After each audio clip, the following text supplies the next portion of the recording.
Hello everyone, welcome to Sanmarga classes. ಮೇಲ್ಮೈ ವಿಸ್ತೀರ್ಣಗಳು ಮತ್ತು ಘನಫಲಗಳು ಅಧ್ಯಾಯದ 27ನೇ ಪ್ರಶ್ನೆಯನ್ನ ಗಮನಿಸಿ. ಒಂದು ಅರ್ಧಗೋಳದ ತ್ರಿಜ್ಯವು 5 ಸೆಂಟಿಮೀಟರ್ ಆಗಿದ್ದರೆ ಅದರ ಘನಫಲವು ಸೆಂಟಿಮೀಟರ್ ಕ್ಯೂಬ್ಗಳಲ್ಲಿ. ಸೊ ಆಯ್ಕೆ 250 ಡಿವೈಡೆಡ್ ಬೈ 3π, ಆಯ್ಕೆ ಬಿ 500 ಡಿವೈಡೆಡ್ ಬೈ 3π, ಆಯ್ಕೆ ಸಿ 75π, ಆಯ್ಕೆ D 125 divided by 3π. Okay, so ದತ್ತಾಂಶದಲ್ಲಿ ಅರ್ಧಗೋಳದ ತ್ರಿಜ್ಯವನ್ನ ಕೊಟ್ಟಿದ್ದಾರೆ.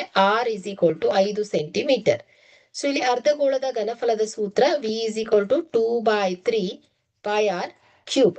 ಓಕೆ, ಸೊ ಇಲ್ಲಿ R is equal to 5 centimetre ಅಂತ ಇದೆ.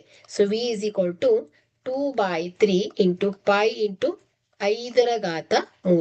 ಸೊ 2/3 ಪೈ ಇಂಟು, ಸೊ 5 25 25 125 ಆಗುತ್ತೆ. ಸೊ 125.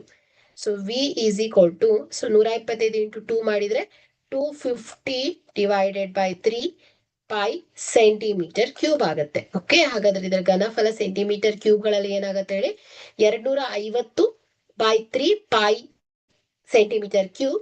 ಕೊಟ್ಟಿರುವಂತಹ ಆಯ್ಕೆಯಲ್ಲಿ ಎ ಆಯ್ಕೆ ಸರಿಯಾಗತ್ತೆ. Okay, thank you.